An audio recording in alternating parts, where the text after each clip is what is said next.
Hello, friends. Brian Gailey, Klamath Falls News. Welcome to Ask Klamath. This is presented by Fastbreak.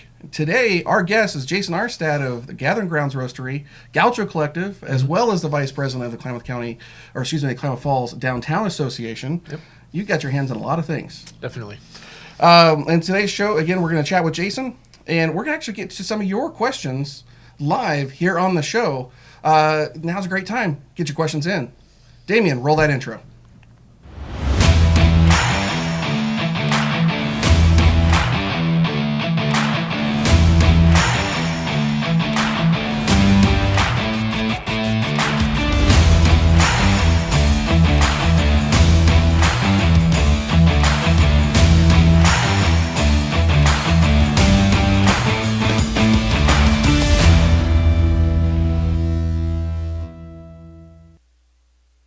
Hello, friends. Brian Gailey, Klamath Falls News. Welcome back to Ask Klamath. Today is episode 6 of our second season here on Ask Klamath, and we actually have Jason Aarstad as our guest today. Thanks for being a guest, Jason. Thank you. Appreciate it. Thanks for having me. I'm glad to have you here. Going to give a little bio reference here about Jason in case you don't know who he is. He's well connected here in the Basin, but relatively newcomer to some of us. Mm-hmm. Jason is a business owner here in Klamath Falls, currently operating a co-working space as well as a coffee roastery and cafe. That's Gathering Grounds, the cafe, and a Gaucho Collective for the co-working space. Mm-hmm. Jason grew up in suburban Minneapolis, Minnesota. He enjoys traveling to most of the states here in the West. He's lived in Seattle, spent 4 years up in Seattle, before recently coming to Klamath Falls in 2014. Where he finished up his Bachelor of Science degree in Mechanical Engineering up at OIT, launched 2 businesses, spends many weekends exploring Southern Oregon back roads, and has solidified Jason's love for the town in our region. This is just a part of his bio. We actually have a longer bio available about Jason on askklamath.com. It goes into a little bit more detail about Jason. So, back roads. Is there any particular spot that you like to go to? Since I have a family, we like to keep it close to town typically because we don't have a whole weekend to go spend out on the road. But often we're just out in the Winema National Forest nearby here. Like to go east in general of Klamath Falls. There's just a lot of cool stuff out there. West is a little bit less access, but I love both driving my Subaru out on all the forest roads around here, and then Highway 66 is a great drive as far as twisty asphalt goes. Nice. Yep. So there's a lot of things that you're involved in, and like I said, your full bio, we didn't read the full bio. There's a lot of stuff. What else did we miss? So like I said, I'm from Minneapolis. I lived in Seattle for about 4 years with my wife and I. She was going to UW, getting a pharmacy degree. That's how we ended up there. And then that was a great place to live. We had a lot of fun, but living in a big, expensive city sometimes can get old. So when she got offered a job down here in Klamath, that's how we ended up here. And there was a perfect opportunity for me to finish my mechanical engineering degree at OIT because I actually didn't know about OIT until she got the job offer down here, and I realized how great it was. So I just finished that up last year. I've been a mechanical engineer in a couple different capacities for, the last 8 years almost. I'm one of those people who took a long time to get my bachelor's degree done. What's the Tommy Boy saying? A lot of people spend 7 years in school. They're called doctors. I did 6 for a 4-year degree. I know the feeling. Yep, exactly. Life takes weird turns and twists, and sometimes it takes longer, right? So we're actually going to be taking your questions for Jason live on the show. Go ahead and get those in the comments below. Somebody is actually going to get a payday rewards card loaded with $25, courtesy of our friends over at Fastbreak. They are the presenting sponsor of our second season here of Ask Klamath. So yeah, get those questions in. We'd like to see what you've got, with the questions you've got for Jason. But with that said, if we get a bunch of questions, don't get upset if we cannot answer them all, because we do have a limited time. So if we get to your question, thank you. Go ahead and get it in as well. If we don't get to it, again, please don't take it personal. It's just there's possibly a lot of questions. So with all that housekeeping out of the way, Jason, you ready for some questions to get started off the bat? Sure. All right, let's get to know who you are. Okay. So you mentioned that you spent some time in Seattle while your wife went to University of Washington. Yep. And I'm not going to say it, but it's a go Huskies, right? Huskies, ducks and beavers in this state. So those are mortal enemies over there. We're just going to pretend that didn't exist.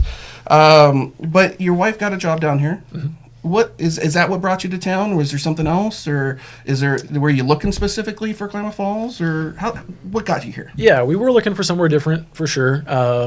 The job offer was kind of out of the blue. My wife had actually forgotten she had applied to Sky Lakes almost a year beforehand, and then that ended up popping up. But we didn't actually quite know what Klamath Falls was when we got the job offer, and we just about showed up sight unseen. It sounded cool. It was in a neat part of the state that we had, part of the country that we had never been to before, and we were looking for somewhere different. So we came down here with a pretty quick decision and found an apartment and decided to make the best of it. It's been great so far.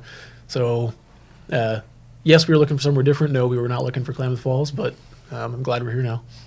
It's good to know. Yeah. Yeah. If you guys don't know, Gathering Grounds Roastery, you actually roast your own coffee. Yes. You're expanding. We're going to talk about that a little bit later. Mm-hmm. But when you're not roasting coffee and running businesses, you actually run two businesses. Mm-hmm. You mentioned going out in the woods and stuff like that. What's your favorite thing to do around here besides going out in the woods? You already told us that. Yeah, definitely. Lots of driving in the woods, lots of dirt bikes, and getting as far out onto the hills and that kind of stuff as we can. But yeah, I mean, it's hard to deny that this place is all about natural beauty. I love going to see this whole state. We've been trying to hit more and more spots every year.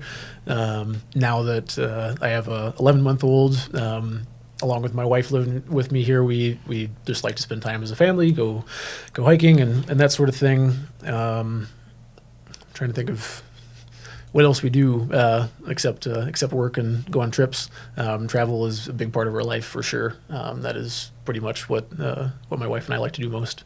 Cool. Yeah. So your background is engineering. You went to school for it. You got a bachelor's in mechanical engineering, mm-hmm. or was it manufacturing engineering? Mechanical engineering from OIT. You've worked several engineering jobs. Mm-hmm. So tell me, how did engineering lead to coffee? I don't know if it necessarily did directly.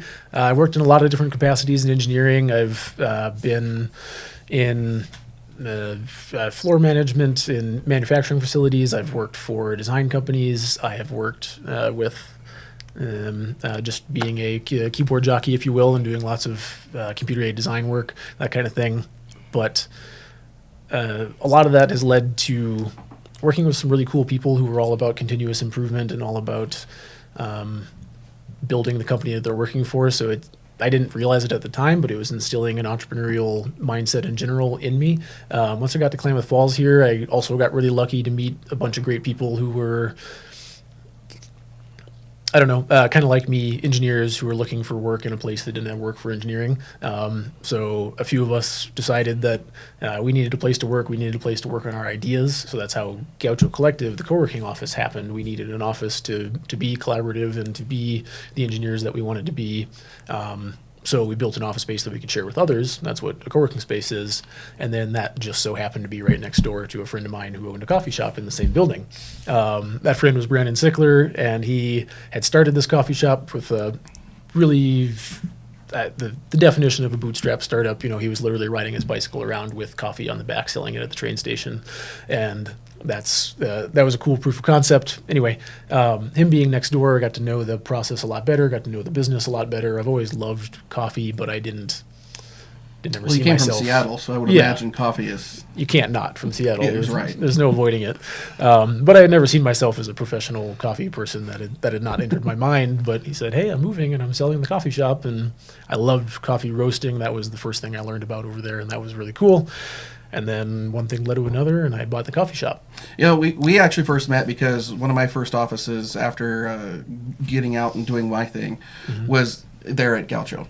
Yep. Right, I had a desk there for a long time. That's how we first met. And when I found out that you were roasting, I was like, oh, I want to come over and check that out. I got to see what the roasting is. That coffee smells so wonderful. It's like burnt popcorn. Yeah. Yeah, coffee roasting doesn't smell that great, unfortunately, at least not to most people. Some people love it. I even don't necessarily like roasting coffee that much. It smells better every step of the way along the process. Roasted coffee, it's not that great. Green coffee, it smells like hay. It doesn't smell like much at all. But then when it's a finished bean, it smells amazing. When it's ground, after it's a finished bean, it smells even better. Then when it's brewed, it smells really good. Right. Those first two processes aren't that great. He warned me when we first did. It's like, oh, I want to check it out. I want to see what you're doing. He's like, it doesn't smell like ground coffee.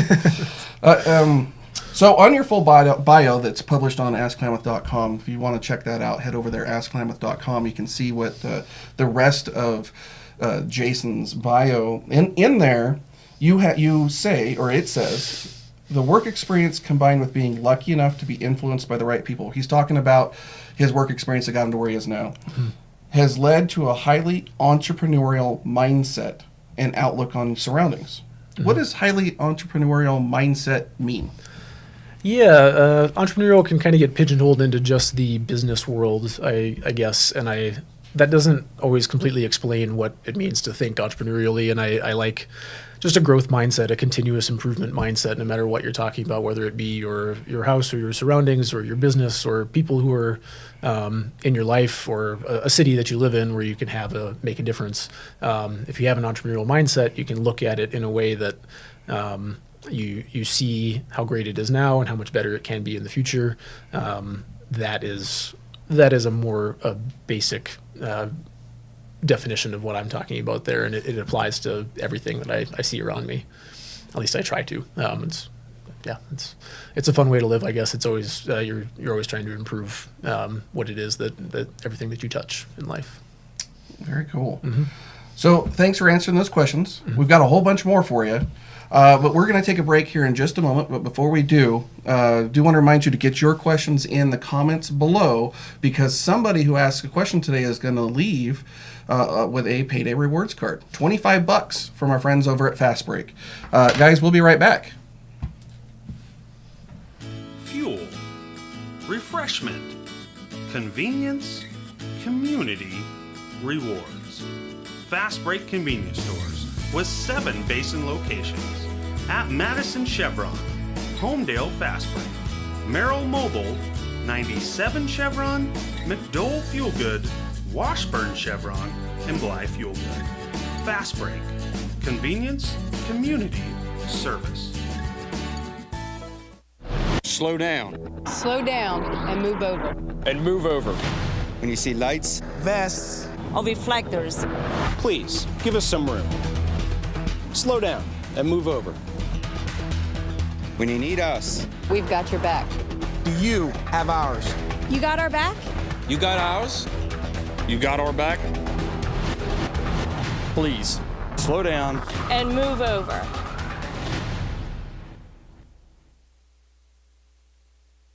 You can have your car taken to the shop of your choice. So my friend had her car taken to Excel Auto Body because she heard about their reputation for excellent work. They even gave her a written warranty that's good for as long as she owns that car. So Excel Auto Body is a very smart choice. Hi, I'm Rorik, owner of Excel Auto Body. No matter if the damage is minor or major, you'll want to choose us now. So if you are ever in an accident, you'll be ready. And remember, it's your choice what body shop you go to. Choose Excel Auto Body. It's your car, our reputation. Hello friends, Brian Gailey, Klamath Falls News. Welcome back to Ask Klamath. Today we're talking with Jason Aarstad of Gathering Grounds Roastery, Gaucho Collective, and Vice President of the Klamath Falls Downtown Association. This segment is actually brought to you by CrossFit APE. They're located at 105 North Spring Street. CrossFit APE offers core strength and conditioning program built on consistently varied functional movements, executed at high intensity. Learn more at CrossFitAPE.blogspot.com. CrossFit APE, evolve your lifestyle. Jason, you ready for some more questions? Bring it on. All right. So you own, and we've talked about it a couple times already, you own a couple of businesses in town. Yep. Gathering Grounds Roastery, Gaucho Collective.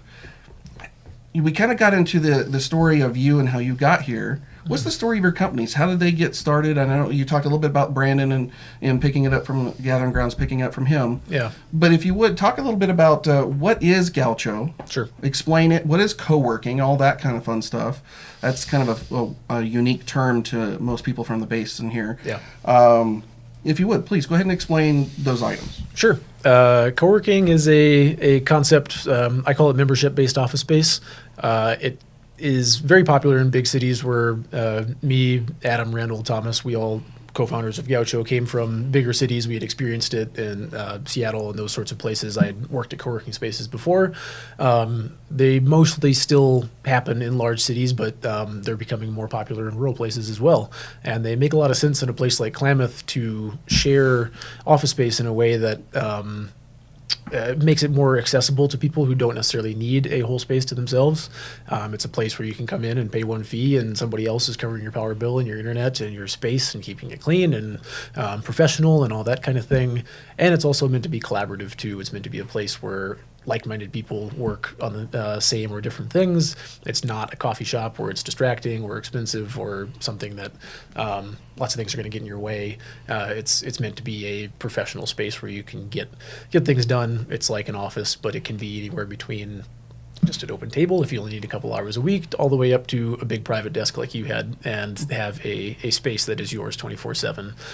So it's meant to be flexible, low barrier to entry office space. Yeah, and like I said, if you're just tuning in, that's actually how Jason and I met. I was actually a tenant there at Gaucho, and it was probably about 3 months after you guys opened up. Yeah. I popped in there and it's like, what is this thing? Yeah, you were one of our early adopters. And then when you gave me that whole sales pitch, you walk in, oh yeah, you get this and this and this, and it costs this much, and I was sold instantly. It's like, how much? It's a great opportunity if you are like growing and you've been working at home, but you need that extra little elbow room. It's a great way to do it, but you don't need a whole office. It was a great stepping stone for us that led us to here, which is wonderful. And I couldn't have done it without these guys. That's actually part of the cheap plug for them. That's exactly what it's for, that kind of thing. It's a stepping stone or a second or third office. A lot of people, the dream of the home office, and then they have kids and they have a dog and vacuuming and laundry, and then the home office is just not that productive anymore. So, and that's exactly what I ran into. Yep, now they need another place to work. Right. And you guys cater with travelers too, right? If somebody's traveling through and they need a spot for a couple hours, they can just do that, right? Yeah, day passes. That's what a lot of people use co-working spaces for, travelers who are going to different places to work all the time, where they just don't have a home and they're traveling at all times. They can work remotely from co-working spaces full time. Okay. Yeah. And how would somebody learn more about it? GauchoCollective.com or email us at gauchocollective@gmail.com. We are fortunately or unfortunately a private space, so the door is always locked. You can't just come visit us necessarily, but that's for security reasons. That's for the membership that's in the building. That's just how the business works, but we always appreciate calls or emails. Okay, so GauchoCollective.com. Yep. So the coffee shop, yeah. You guys formulated, you and Thomas and Randall and Adam all came together and formulated a partnership for Gaucho, and then you learned about the coffee shop next door, Gathering Grounds. Yep. So how's that going? Is running two businesses? How's that working? Definitely not as easy as it sounds. It takes some time and it takes a lot of delegation and that kind of thing. But luckily, Gaucho had already been running for about a year before I had jumped into the coffee shop thing. So that was at least an established process over there, even though it's always improving and changing. And we always have projects going on at Gaucho. But the coffee shop is going well. We're always building in there too and trying to be the better every day, if you will, and we're expanding into a second space now. I have a really amazing team that works for me that I can rely on. They all five of my baristas are great, and they're what really makes it so that I can do 2 or 3 businesses, depending on how you look at it, at once, and be a coffee roaster and be a cafe owner and be an office manager all at once. So you just said that you're expanding into a new location. Can you talk a little bit about that? Sure, yeah. So we have a cafe already. That's what Gathering Grounds is. It used to be a cafe and roastery in one building. We had a small roasting loft inside there, and we would do just roasting for the cafe itself within the building. And kind of grew out of that fairly quickly once we started roasting for other customers and starting selling a lot of beans on the shelf. So we're expanding into a small space right next to Zach's Bikes at 835 Main Street, and that's going to be just production, packaging, shipping, food production and prep and that kind of stuff for the cafe, but also, of course, for roasting is the main thing that's happening in there. And we're going to be roasting a whole lot more as business expands, and then of course that's where things are going to ship out for the bean subscriptions that we're doing. We're selling online and having like consistent deliveries of beans to people's doors or to businesses, to offices, that kind of thing. So that facilitates more room for equipment, more room for people, more room for storage. Our tiny little cafe was bursting at the seams there for a bit. You were literally roasting on the loft. Yeah, we literally had a second floor inside of a one-story space, and it was becoming tight. I couldn't stand up in there. The ceiling was about here. He's also a tall guy too. Yeah. So, but you talked about a bean subscription. Mm-hmm. People can go to your website and what is it? They get a certain amount of beans delivered to their house every month, or what? Yeah, it's not quite live yet. We're doing some beta testing on it and just trying it out with some friends and family. For now, we're still getting equipment installed and that sort of thing. But yes, GGRoastery.com is going to be, that is our website currently, and that's where you'll be able to go and say I've got a family of 3 and I need 3.5 pounds of beans per month or something like that, and those will show up to you. It's a subscription that'll show up automatically, and you can adjust the amount that you need based on your consumption of coffee. And will it automatically fresh. every month, or do you have to go in and place an order? Or? Automatically, yeah. That's So it's that's the dollar. idea behind the It's the subscription. Dollar Shave Club of coffee. Exactly. Yep. All right, that's a good way to look Yep, at it. subscription boxes are blowing up. That's a big thing now, and that's it's also a way for us to be able to sell not just to Klamath but to the rest of the country too, and have that market that opens up for us. And so that's going to be commercial and residential both? Yeah. And you do have some commercial clients now, right? Mm-hmm. Who in our area can people go to and visit and be able to enjoy your coffee? Right now, the only one you'll know is Bravada Brewhouse up on the hill near the hospital, working with a couple other restaurants to have coffee full time and some diners and resorts. They are not live yet. Most places like that have long-term contracts that have to expire before I can get in there. So we're just getting into the wholesale world that we used to serve at Appetite, but that's gone now. That kind of thing we're working our way into, as well as just a lot of customers who drink our coffee at home. They don't buy coffee in the cafe; they just buy the beans in the cafe, and that's their weekly coffee. Awesome. Yep. It's good stuff. Yes.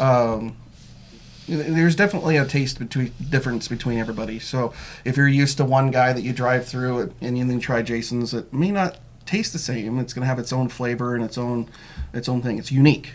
Yes. It doesn't taste like everybody else. Yeah, that's actually what we specialize in, is single origin coffee. So the coffee that we offer is changing all the time. I think a lot of people don't quite understand how unique coffee can be. It's kind of like wine, where the hillside and the valley that it comes from can change how it tastes from one neighbor to the next, one neighboring farm to the next.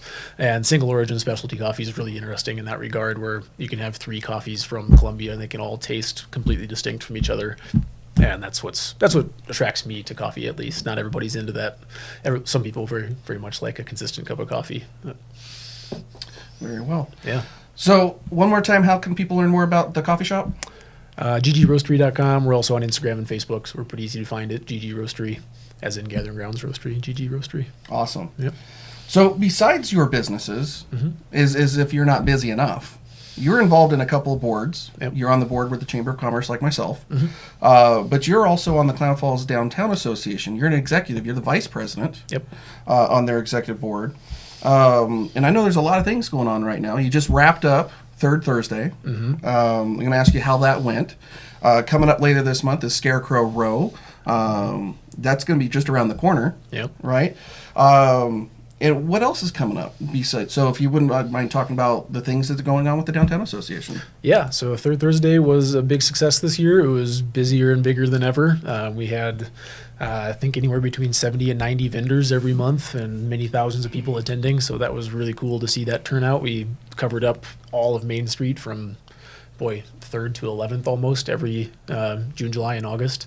So that was really fun to have all of downtown involved in this event all at once, and that was cool. It was cool to see the turnout and just a lot of interesting things going on. That one week where the city turned up with all of their big machines and trucks was really fun. I'm still a Takatoy kind of boy, if you will, so that was cool to see those at Third Thursday.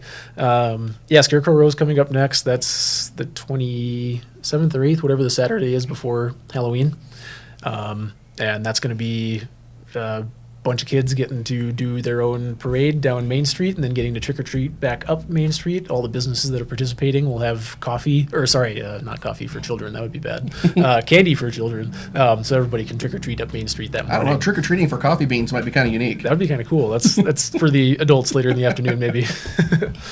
Otherwise, KFDA has...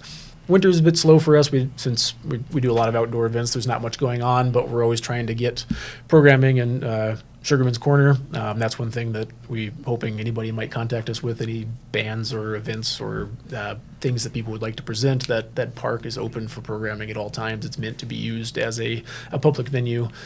So Sugarman's on 6th and Main there is one thing that we're in charge of, if you will, or at least to get things going on there. Excited to see that new park coming in on 11th and Main, not only because it's next door to my businesses, but because it's an awesome addition to downtown. Can you give any updates of that park, where it's at, and what people can expect now? Is a lot of the construction kind of done before winter and kind of waiting for spring now, or we're going to continue to see more going on? Being that we're not in charge of that project, I don't want to say too much definitely, but I have heard that there's still a little bit to do this year. I don't think the landscaping is going to happen before the snow flies, even though that was really the goal. But all the sidewalks are done around it, and that looks really great. It's literal curb appeal. It looks really nice so far, and I still see trucks moving out there today, so I know they're going to keep working until it gets too cold. Yep. Okay. Anything else that's coming up for the Downtown Association? Other things you guys might be working on? Yeah. There is something we're working on called a Facade Grant, and it's meant to match or mesh up with something that the state is doing. Facade Grant is something to use to renovate the facade of a building in a downtown corridor, is what this one applies to. At least it could be used elsewhere in the city, but this one applies specifically to the downtown corridor. And it's written in the same way that this larger government grant is written, so that you can apply and stack them on top of each other. So if you qualify for one, you qualify for the other, and of course you might not necessarily get both, but that is the idea that, facade grants are usually very expensive, and ours is only a few thousand because we're a small organization, but there's much bigger grants out there like ours that can be stacked to create a project budget that's actually pretty feasible to redo the front of a building in our downtown. And it usually applies to historic buildings that have been changed over their years and could be restored back to their original glory, if you will, or something like that. It can apply to a lot of different projects. So that's one thing that we're really proud about, and it isn't quite live yet, but I know we'll have more information on our website fairly soon here. Yeah, that's an exciting one. Okay, so we'll be definitely keeping our eyes open for that one. There's, and is that going to be somebody that the business owner or the building owner would have to go forward and do?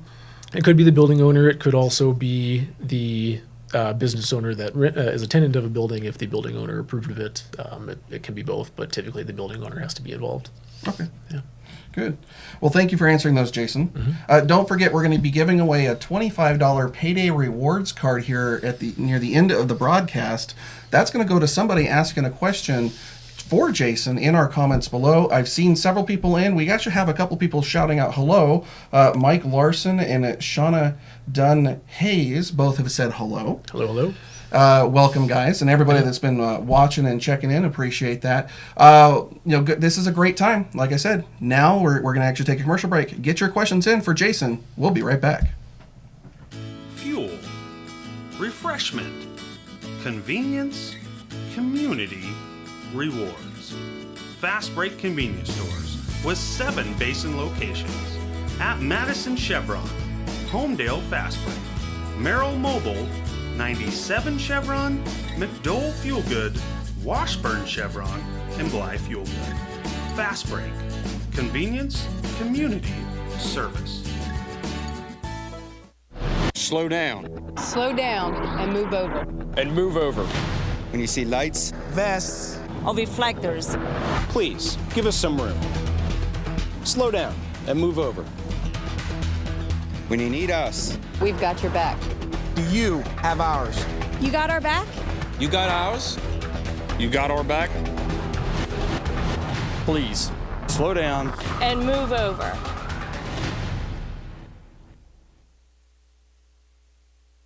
You can have your car taken to the shop of your choice. So my friend had her car taken to Excel Auto Body because she heard about their reputation for excellent work. They even gave her a written warranty that's good for as long as she owns that car. So Excel Auto Body is a very smart choice. Hi, I'm Rourke, owner of Excel Auto Body. No matter if the damage is minor or major, you'll want to choose us now. So if you are ever in an accident, you'll be ready. And remember, it's your choice what body shop you go to. Choose Excel Auto Body. It's your car, our reputation. Hello, friends. Welcome back to Ask Klamath, presented by Fastbreak. Today, we're joined by Jason Aarstad. This segment is actually brought to you by the Klamath County Fairgrounds. There's a couple things actually happening this week. On Friday, there's a tribal health fair, but on Saturday, the Amberly Snyder Clinic is in town. This is kind of an interesting one. If you're into horses or might need a little bit of inspiration or motivation, then this is actually for you. Amberly is hosting a horsemanship clinic at 11 o'clock Saturday. There she'll be teaching drills, handling, coaching, goal setting, and answering some questions. There's a banquet held at 6 where she'll talk about a tragedy she experienced and about her story and how she's able to triumph over that. Amberly was paralyzed following a traffic accident, and because of her triumphs and whatnot, she's actually been able to get back in the saddle and ride again, even though being paralyzed. It's great, a great story. Head on over to kcfairgrounds.org to learn more, and you can also see about what they can help you with as well. So, Jason, we got some more questions. Okay. In your bio, you mentioned that you were excited by the growth and development of the basin in the last 4 years. What are you most proud to have seen develop in the last 4 years? Meaning the 4 years that you've been since you came from Seattle. And Minnesota. I've only been here for 4 years, since 2014, so I'm relatively new to town, but it's been a cool 4 years.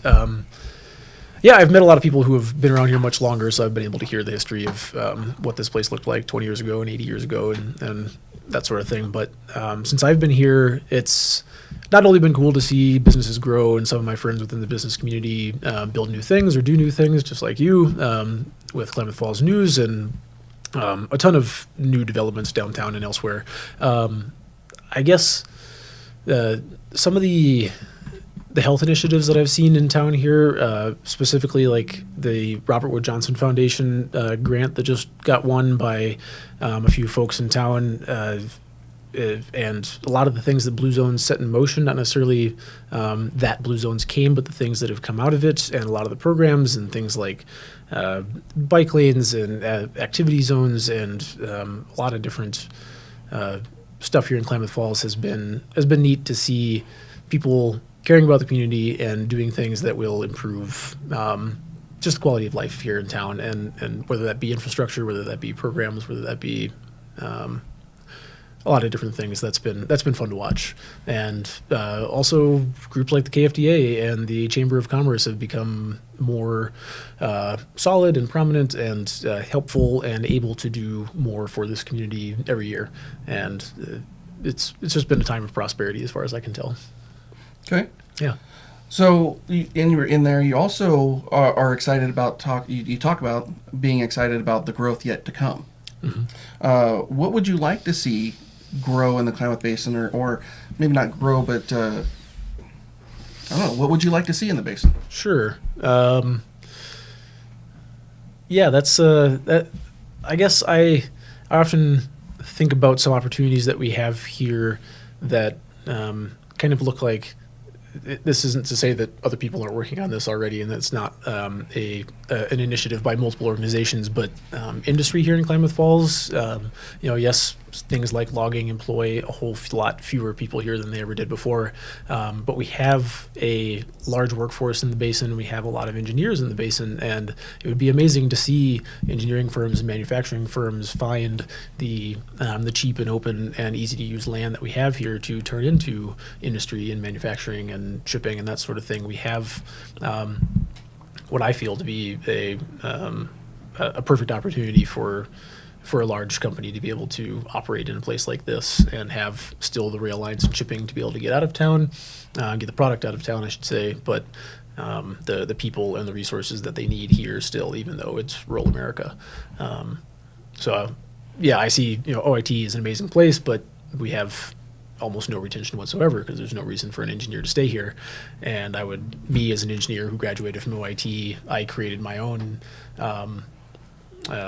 industry, if you will, or my own, not industry, but I created my own work after graduating, but that's not the case for everyone, and it would be really cool to see an opportunity for those engineers to be able to stick in Klamath Falls after they graduate, and by extension, a lot of other people be employed too. Okay. So the flip side of that coin is that many people are happy with the way it is. There is a group of people that want to see change, and they want to see growth, and they want to see like retail or manufacturing or things like that come in. But there's also a group of people that don't want to see any change, and they I don't know, fear the change, but maybe they're just comfortable with what they have. Sure. And they see somebody that like you that's only been here a short period of time as the young blood, right? The new kid on the block, and they might see you as a threat. Right, because you're more willing to accept this change, and you're changing something they may not want to have changed, right? Why do you feel the Basin should change? That's a multifaceted question. I guess one part of it is that I'm a Christian. I can't, by my nature, do anything but love the people around me and love the Basin around me, so I only want the best for it. But also the engineer in me has been taught continuous improvement my whole life. I don't want to see stagnation. I don't want to see falling behind. I want to see improvement. Change is almost the wrong word, if you will. I want to see things get better, things work better, things be more efficient, people be happier and have more to do. And I hope that doesn't come at the cost of someone feeling unwelcome in a town like this. I don't see why they would. I think it's a matter of being neighborly to each other and finding a way that everyone can be happy in a place like this. It doesn't have to only fit the model of what one person thinks Klamath Falls should be. And I guess change is not necessarily good. Progress is maybe good. Improvement is, sounds kind of dumb to say, but improvement is good, is always good. And that is my goal, at least. I can't speak for everyone who's looking to change Klamath Falls, but I love this place. I want to see it get better all the time. So that's what I'm trying to do every day. I get that. You know, if I may, I fall in the middle of that. I've lived here my whole life. I grew up here. I know it. I understand it. But I'm also that generation, a younger generation, to where it's not necessarily always about tradition, right? There's certain things that are tradition, and there's certain things that, you know, I guess I'm more open-minded about. So I can kind of see, you know, what you're saying, and you know, there's phrases out there: change is good, change or die. You know, there's different things, different ways to put it. But maybe change isn't the way to word it. Maybe it's about improve. Yeah. Right? Different levels of improvement. We're trying to improve what we already love to make that much better. And I think that's the case with almost everyone, whether you be in government or legislature, or you're a business owner or just a community member. When you're looking for something to change, pretty much everyone has the best interests in mind of themselves and others around them. They're looking for improvement. It just gets called change very often.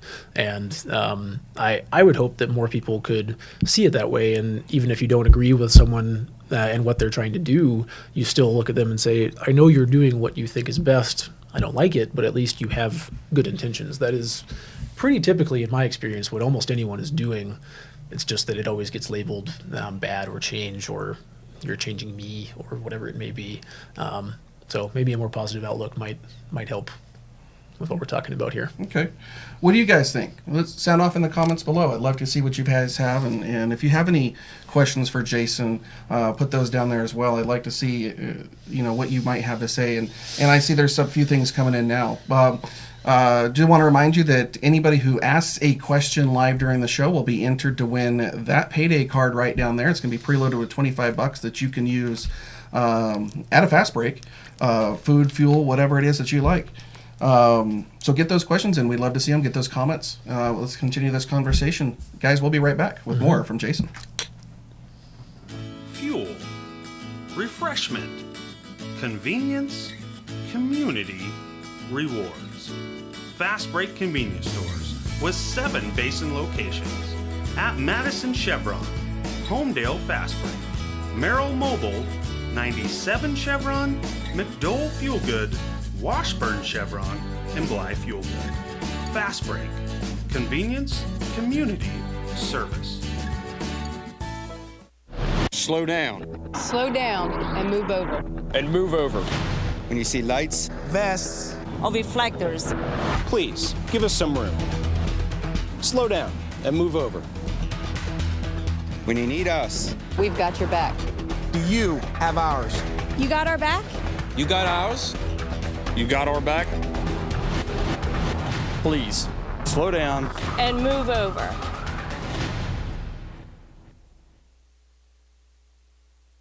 You can have your car taken to the shop of your choice. So my friend had her car taken to Excel Auto Body because she heard about their reputation for excellent work. They even gave her a written warranty that's good for as long as she owns that car. So Excel Auto Body is a very smart choice. Hi, I'm Rourke, owner of Excel Auto Body. No matter if the damage is minor or major, you'll want to choose us now. So if you are ever in an accident, you'll be ready. And remember, it's your choice what body shop you go to. Choose Excel Auto Body. It's your car, our reputation. Welcome back to Ask Klamath, presented by Fastbreak. Brian Gailey here. I'm joined by Jason Aarstad of Gathering Grounds Roastery and Gaucho Collective. This section is actually brought to you by Shasta Family Dental. Dr. Mindy Brown has created a team of individuals that hold a high value in family, community, honesty, integrity, and compassion. They provide quality, compassionate dental care through trust and respect of their patients. They care for you and the community. Shasta Family Dental is located across from the City Police Department on Shasta Way. Learn more at shastafamilydental.com or by calling 541-884-5474. Great. You know, actually, I want to take a moment here and thank all of our sponsors. We couldn't do this show without them. All of the commercials that you watch, our section sponsors, it's been great. One of our very first ones, I have to say, Jason, he is one of the very first ones to come on board. And when I pitched him what we were trying to do, he's like, I'm in. How can I help? And our whole first season was actually of Ask Klamath. This show you're looking at now. In our second season, the first season was done in your store, in your cafe. Yeah. Every other Wednesday we were coming in, taking over his place, and sometimes his people were happy to see us, and other times they're like, I gotta clean. But I thank you and appreciate all the help you've done and everything you helped us to get to this point. Yeah, of course. That was a perfect stepping stone, I think, to this spot you're in now, and that was fun. Well, we couldn't have done it without you. Thank you very much. So in this moment, we actually give our guests kind of an open mic, a soapbox, if you would, to talk about whatever it is that's on your mind. What's on your mind today, Jason? This honestly might sound a little bit self-serving and like I'm talking about my own business, but having a lot of fun with coffee roasting right now. Like I said, I'm moving into a new space, having a bigger machine and getting to move into more product and that kind of stuff. But more specifically, just my passion for it. I think coffee is a little underwhelming to a lot of Americans, or it's just kind of seen as Folgers in your cup. That's what everybody's drank for the last 50 years, and we're in this new third wave of coffee, if you will. I got that slogan stuck in my head now, thanks. Yeah, you're welcome. You can start singing it whenever you want. For at least the specialty coffee industry, coffee's fun. It's not just this plain product that everyone's used to having to sugar and cream down in order to make it palatable. It's something I've bought from 21 or so different countries in this world. It comes from everywhere around the equator, the whole 15 degrees north and south of the equator. It comes from just about every culture that you can think of, and it's for that reason coffee has a lot of story behind it, but also it's just a cool product. We were just pleasantly surprised by a bean that we hadn't roasted until a couple days ago, and then ran a sample roast of it and tried it and just went, whoa, this is amazing and different, and it has all these new flavors that we haven't had before. It was vanilla and peach and some kind of orange peely notes that were all in this coffee. My first question, why didn't you bring some for us to sample? I'm sorry, I know. I should have brought the whole pot. We could have been caffeinated this whole time. Caffeine and interviews are probably a bad mix. We'd be talking too fast. We'd probably be talking way too fast. Yeah, exactly. I talk too fast already. Yep. But anyway, we have like 5 different coffees on our shelf at once, and when you put them all next to each other, they all light up in these different ways, and it's like a wine or a beer or something really distinct with flavor like that when you roast them light like we do, and they're just fun. They're all a new product, even though they're all literally from the same country or from across the world. They have it's the same species of plant, but it comes from a different hillside or a different type of soil with volcanic ash in it or something like that, or it comes from a different elevation, and therefore it tastes different. And I don't know, that kind of thing just re-sparks my passion for coffee, and same with my other roasters who work with me. And it's a really fun product to work with and to sell and to expose people to, and to show them, like, try this black without anything else in it, and it's delicious and something you've never had before. And for that reason, it's a cool job, and that kind of stuff requires a lot of detail orientation to make it happen, and that's where my engineering background comes in great in the coffee world. But also, it's kind of an art too, so it's a new world for me that I'm not used to, and I'm definitely not an artist in any way, shape, or form. So that both stringent and creative side of the industry make it a fun time for me. So yeah, no plug there necessarily. Just I don't know. The man's passionate about his coffee. Yeah, exactly. Figured that out. So yeah. Again, guys, if you haven't got your questions in for Jason, whether it's coffee related, KFDA related, or whatever, maybe it's not even anything we've talked about so far, get those in. We would love to see them and engage with us in the comments below. We do have some in here that we're gonna take a look at here in a moment. But going back to what you were just saying about coffee in different parts of the world. Mm-hmm. A lot of times, even if you go to the supermarket, a lot of people, they'll buy their coffee from the supermarket. They can go to your shop and get locally roasted coffee from you. Mm-hmm. But say they do go to a supermarket and you see the different things that say Arabica or Colombian or Ethiopian, is there specific flavors that go along with them, those region and areas and type of beans? And how could maybe you could help somebody if they like they like it strong or they like it weak, or maybe they like you see breakfast blend and donut blend, and you see, AM and Pikes, and there's so many options out there. How do you know to tell it all apart? Now Is there a way? You're asking me something I could add another hour to the show with now if we wanted to. Let's see if I can cover a couple basics here. Light and dark roast do not necessarily correlate with strong and weak. Light roast can actually be some of the strongest flavored coffee and the most uniquely flavored coffee. Dark roast just means that it's been roasted hotter and will be more consistent. So a dark roast of a Colombia and an Ethiopia, even though they're very different beans, are probably going to taste the same because they've had their flavors roasted out, and those like roasty, toasty, dark chocolate, brown sugar type flavors that come with dark roast coffee are all that's left, if you will. Takes a little bit to explain, but that is the case. That's why a lot of companies that can't get single origin coffee, they roast everything dark so it all tastes consistent, which is what a lot of customers want. So that's not wrong, it's just different. Light roast will let you taste more of what the coffee from its origin tastes like. So you will taste a Sumatra and it will have those earthy, leathery, like kind of like toasted wood notes that are natural in Sumatra coffees, or like a Ethiopian Yirgacheffe will taste like peach and grapefruit and green apple. Like that's a pretty typical flavor profile you might see in a light roasted Ethiopian, but you're not going to taste those flavors unless it's light roasted. That maintains those terroir flavors, those natural flavors within that origin of that bean, and those are different in every origin. You can kind of categorize each location of where a coffee is grown into how it's going to taste, but like I said, from one hillside to another within that region, it'll still taste different. It all depends on the farmer and where it's from. So a lot of those blends you're talking about, AM and PM and those kind of things, those are taking a bunch of different origins and creating a profile out of those basic flavor profiles and mixing them in a way that makes the flavor that you want. And big companies are really great at that because they have access to such giant amounts of coffee, and they want to have it consistent all year long. So they need to be able to create that blend from different portions of the world because coffee is seasonal. Coffee only grows it's only harvested for a few months out of the year in each place around the globe. So for that reason, you kind of need to be able to create that same blend in summer and winter, even though you're making them out of completely different coffees. So you need to take those flavor profiles of a few countries that are growing now and create your breakfast blend, and then do it from a different place in a different part of the world and create your breakfast blend. Does that make sense? Mm-hmm. Well, it does to me. I don't know. Okay. Does it make sense to you guys out there? Let us know. Because that's a lot. That's a lot of info. Yeah. Coffee is a little more complicated than some people give it credit for. And generally speaking, most people want consistency in coffee, so they don't want it complicated. But for those that are into it, coffee can have a world of variety. Just walk into any supermarket aisle and not see 100 different brands and flavors anymore, and everything from whole bean to ground to K-cups. Yeah. There's all sorts of options out there. And then walk into the wine aisle and it looks just like the same. Can I get back on my soapbox? Yeah. My soap.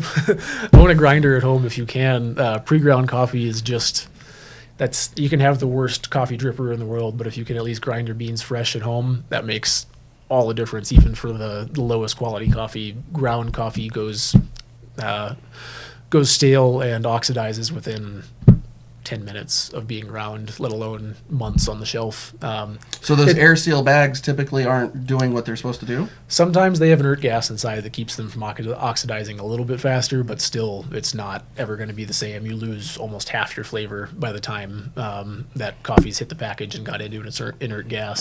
Wow. It's really significant. I mean, coffee's coffee. I'm someone who, it doesn't matter. The worst diner coffee to the camp, the cowboy coffee is still coffee, and I love it. But if you want to get the money out of those expensive beans you bought, grind them at home. Grind them at home. Yep.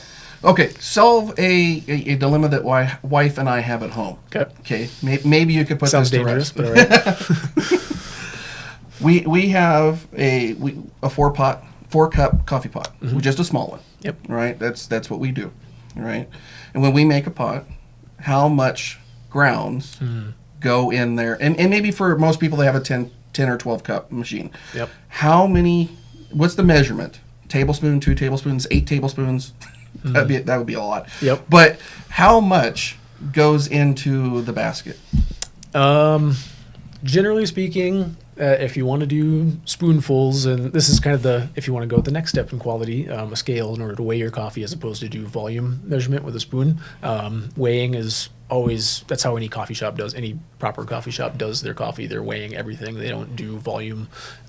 Anyway, approximately 2 tablespoons for a 16-ounce cup of coffee, so you can multiply that out by however many because unfortunately every dripper machine like you're talking about has a different definition of what a cup means. So that's really hard to say exactly what it's supposed to be, but typically those cups are between 4 and 5 ounces, those lines on your coffee machine. So you're looking at 2 to 3 tablespoons for a machine like yours, depending on how that's measured.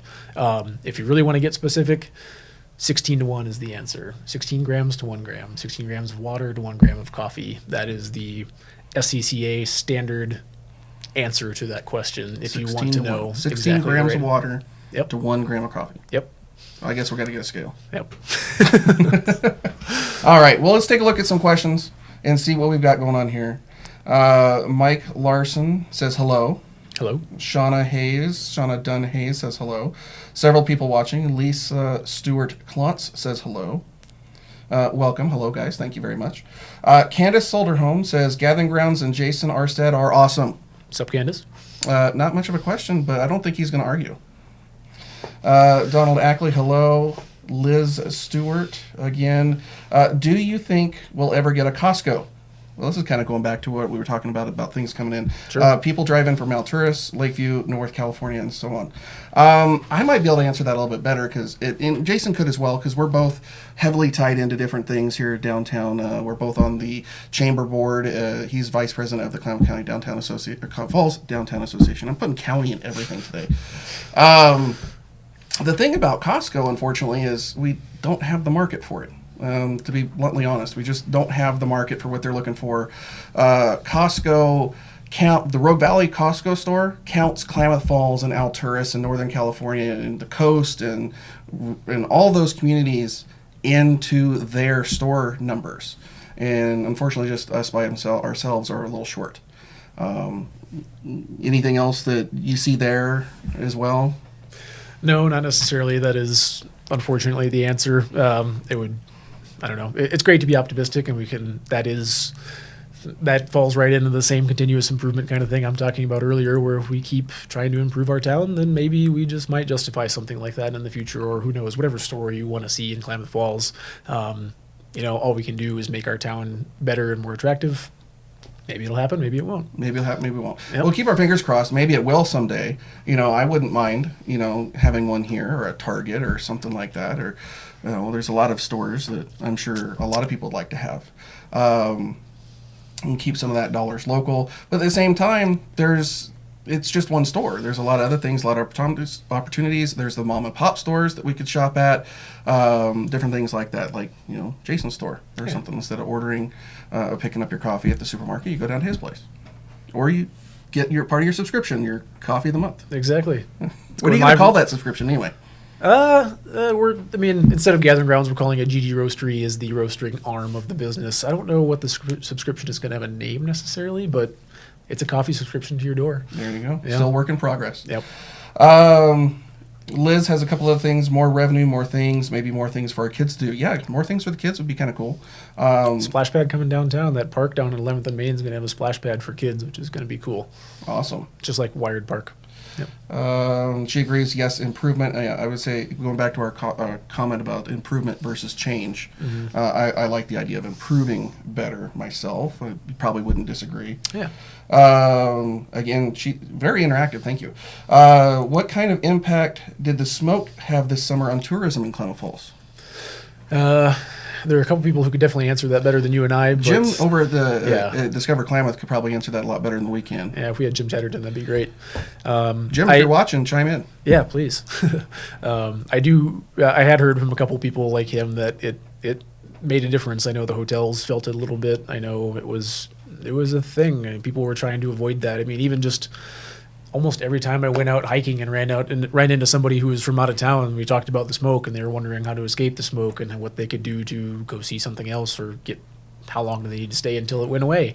And it's kind of unavoidable, unfortunately, but it does make a difference, I think. Very true. And I don't think the on-ramp, off-ramp on that main street in 97 helped downtown much either. That's thanks, ODOT. Yeah, that was not the best thing in the world, but infrastructure needs to be We did improved. get through it, though. Yep. We did get through it. Businesses survived. We're Yep. on to the next thing. It's the holiday shopping season coming around the corner, if you can't believe that. Yeah, geez, yes. Well, let's get through Halloween first. Yes. Scarecrow Row, Saturday before Halloween. Liz, you might be the only one chatting. Yeah, I appreciate that. Thank you. I think we know who got the $25. Ah, nice. Yeah, Yep, I think she did. Maybe she did. Bummer about Costco. Yeah, unfortunately, there's a whole lot that goes into that it's above my pay grade and outside Jason's decision making that determines what's going on there. If only. If only, snap the fingers and we have it all here. But unfortunately, there are things that we can make. And our friends over at Casita would probably have a better answer for this than I do. But we can make Klamath as inviting as possible.